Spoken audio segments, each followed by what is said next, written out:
आपकी तारीफ करे तो आपको कैसा लगता है? बहुत अच्छा। और तारीफ करने वाला कैसा लगता है? उससे भी अच्छा। आप पहली दफा आई हैं, आपको कैसा लग रहा है? पहले डर लग रहा था, लेकिन अब अच्छा लग रहा है।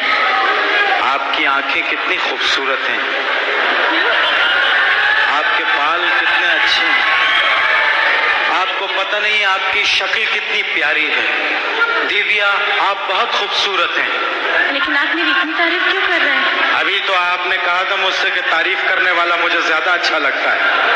आप नहीं, उनसे कहा था। तो फिर जरा ये माइक पकड़िए। क्यों? मैं सामने बैठ जाता हूँ, शायद फिर मैं आपको अच्छा लगूं। आप यहीं अच्छे लगते हैं। आप यहीं अच्छे लगते हैं। इस बात पे कायम रहना कि मैं अच्छा लगता हूँ। एक कमरा जहाँ एक मरती हुई लड़की अपने आप से कह रही है, बस बहुत देर हो चुकी, वक्त पानी की तरह हाथ से निकल रहा है, लेकिन मुझे आंसू से अलविदा मत करो, मैं खुश हूँ, मेरे दिल में भी संदूर है। रोइए मत बाबूजी, आप मुझे रोकर विदा करेंगे। मुझे गम तो सिर्फ एक बात का है कि न ही मेरा पति मेरी चिता को आग देगा और न ही मेरी मांग में सिंदूर होगा। ये 31 जनवरी 1992 की फिल्म दिल का क्या कसूर का एक सीन है, जिसमें इंडिया की मारूफ अदाकारा दिव्या भारती अपने खानदान के सामने मरते हुए ये अल्फाज कहती है, एक काम और उनको मेरी गीत दे दीजिए और मेरी अर्थी को ऐसे सजा कर भेजिए। इस फिल्म के एक साल बाद अप्रैल 1993 में दिव्या भारती की मौत हुई और वफात के वक्त उनकी उम्र सिर्फ 19 साल थी। 25 फरवरी 1974 को पैदा होने वाली दिव्या भारती अगर आज जिंदा होती तो 50 साल की हो चुकी होती। इनका कैरियर सिर्फ 2-3 साल पर ही मुहित था। इसके बावजूद उनकी शोहरत के किस्से आज भी मशहूर है।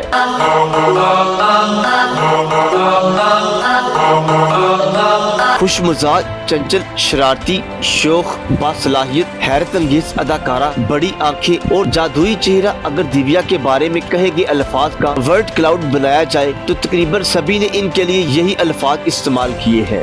तुझे ना देखूं तो चैन मुझे आता नहीं है। 1992 की फिल्म दीवाना दिव्या के कैरियर की सबसे बड़ी हिट फिल्म थी। दीवाना के प्रोड्यूसर गुड्डू दनव ने कहा कि दिव्या एक बेहतरीन अदाकारा थी, एक वन टेक अदाकारा, यहाँ तक कि डांस मास्टर भी इन्हीं सेट पर सिर्फ एक बार डांस का एक स्टेप सिखाते और बस दिव्या फौरन कहती कि शॉट के लिए वो रेडी है, यहाँ तक कि इन्हें रिहर्सल की जरूरत भी नहीं होती।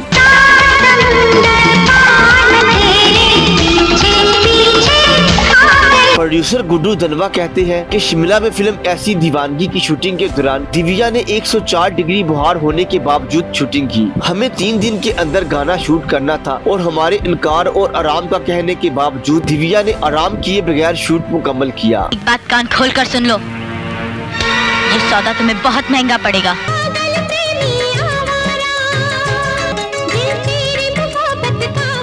दिव्या इंडियन फिल्म इंडस्ट्री में इतने कम अरसे के लिए आई थी कि उनके बारे में जानने के लिए उनके सिर्फ 2 या 3 वीडियो इंटरव्यूज हैं, जिन्हें आप बार बार देखकर उनके अल्फाज का मतलब जानने की कोशिश कर सकते हैं। Wherever God leads me, I'm walking on His footsteps. जहाँ लेके जाएगा मैं जाऊंगी। मिसाल के तौर पर एक पुराने वीडियो इंटरव्यू में जब उनसे पूछा गया कि उनकी ख्वाहिश क्या है तो उन्होंने कहा कि ख्वाब तो सबसे ऊपर तक पहुँचने का है, लेकिन मुझे किसी की मदद की जरूरत नहीं। मैं जो भी बनने जा रही हूँ वो बनूंगी। मैं अपनी जगह खुद बनाना चाहती हूँ। मैं देखना चाहता था कि मेरे गैरहाजिरी में तुम्हारे चेहरे की रंगत कितनी बार बदली।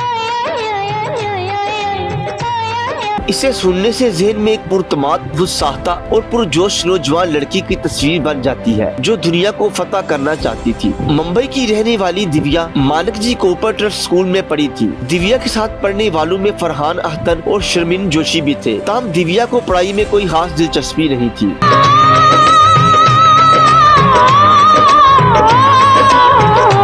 दिव्या के वालिदैन अब इस दुनिया में नहीं। उन्होंने 2012 में बॉलीवुड हंगामा को 3 हिस्सों पर मुश्तमिल एक तवील इंटरव्यू दिया। इंटरव्यू में दिव्या की वालिदा ने अपनी बेटी के बारे में खुलकर बात की। उनकी वालिदा के मुताबिक दिव्या को पढ़ाई में कोई खास दिलचस्पी नहीं थी। उनकी वालिदा का कहना था कि मैं दिव्या को पढ़ाने की कोशिश में लगी रहती और वो थी कि बस आईने के सामने फिल्म हिम्मत वाला के स्टेप करती रहती।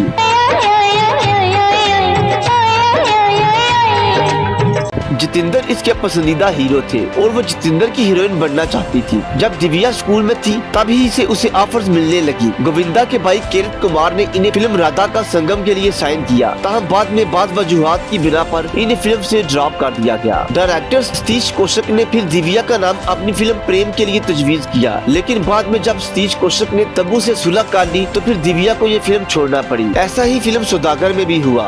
मैं आपके बेटे को कितना चाहती हूँ, इसी बात का यकीन दिलाने आई हूँ। मैं जब आप ही के घर में आपके सामने अपना दम तोड़ दूंगी तब आपको एहसास होगा कि आपके बेटे को मुझसे ज्यादा और कोई नहीं चाह सकता।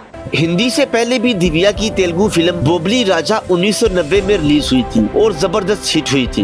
बीबीसी तेलुगु के साथ मुंसलिक गौतमी खान के साथ बातचीत में दिव्या की पहली फिल्म के प्रोड्यूसर बी गोपाल ने कहा कि बोनी कपूर ने दिव्या को हमारे प्रोड्यूसर सुरेश बाबू से मिलवाया। हमने इन्हें फौरी तौर पर तेलुगु फिल्म के लिए साइन कर लिया। वो बहुत छोटी थी, उसे शॉपिंग बहुत पसंद थी। उसके बाद सुरेश बाबू उसे सिनेमा ले गए। वो तेलुगु फिल्मों से बड़ी स्टार बनी और फिर बॉलीवुड फिल्मों से भी ऑफर्स मिलने लगी। इसके आने का इंतजार क्यों नहीं किया?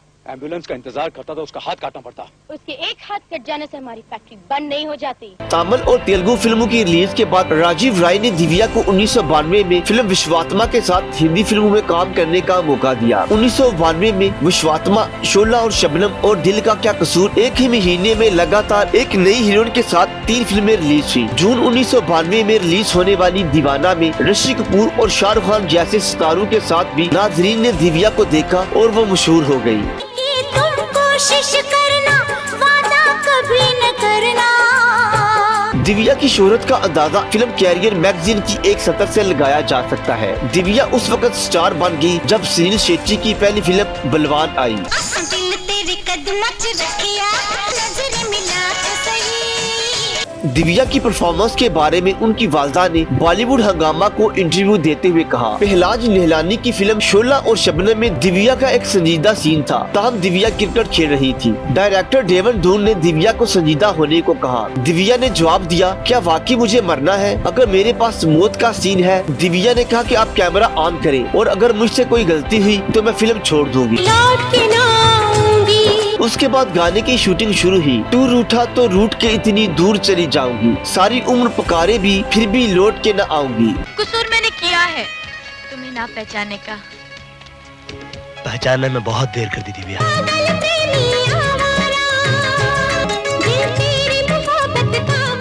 जब हमने रात को ये शूट देखा तो डायरेक्टर डेविड डून की आंखों में आंसू थे। दिव्या की मौत के बाद सबसे पहले प्रोड्यूसर पहलाज निहलानी अस्पताल पहुंचे। निहलानी ने कहा कि दिव्या एक इंतहाई पुररौनक शख्सियत की मालिक थी। फिल्म शोला और शबनम में एक जज्बाती मंजर था, लेकिन डायलॉग आते ही वो हंसने लगी। मामला एक के बाद एक टेक, हत्ता के 32 टेक सिर्फ इसलिए लेने पड़े क्योंकि दिव्या की हंसी नहीं रुक रही थी। ताहम वो अपने आप को काम के लिए वक्फ रखती थी। शूटिंग के दौरान उनकी टांग जख्मी होने के बावजूद एक्शन सीन करती रही।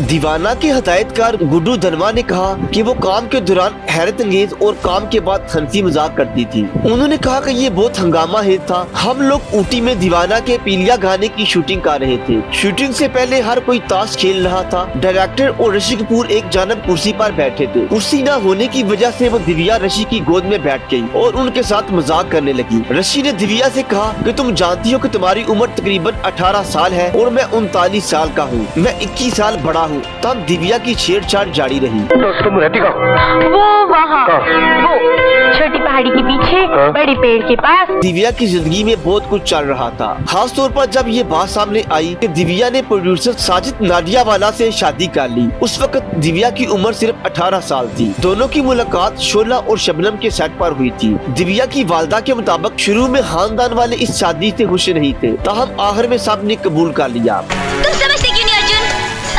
जब कोई तकिया बनकर बिस्तर में आ जाए ना तो तुम्हें समझ जाना चाहिए। 5 अप्रैल 1993 की रात दिव्या की मौत की खबर ने पूरी फिल्म इंडस्ट्री को चौंका दिया। इस रात जो कुछ हुआ उसकी खबरें अब तक कई बार अखबारात में छप चुकी हैं। तहम दिव्या के वालिदैन ने एक इंटरव्यू में कहा, दिव्या के घर हमारी मुलाजमा नीता लोलो और उनके शोहर थे। 15 मिनट बाद फोन आया कि दिव्या बालकोनी से गिर गई। ये सब एक मजाक लग रहा था। वो इतनी कमजोर नहीं थी कि खुदकुशी कर। की मौत के बाद लाडला श्रीदेवी, मोहरा रवीना, हलचल काजुल, विजय पथ तबू, कर्तविया जूही जैसी उनकी फिल्में दीगर हीरोइनों ने मुकम्मल की।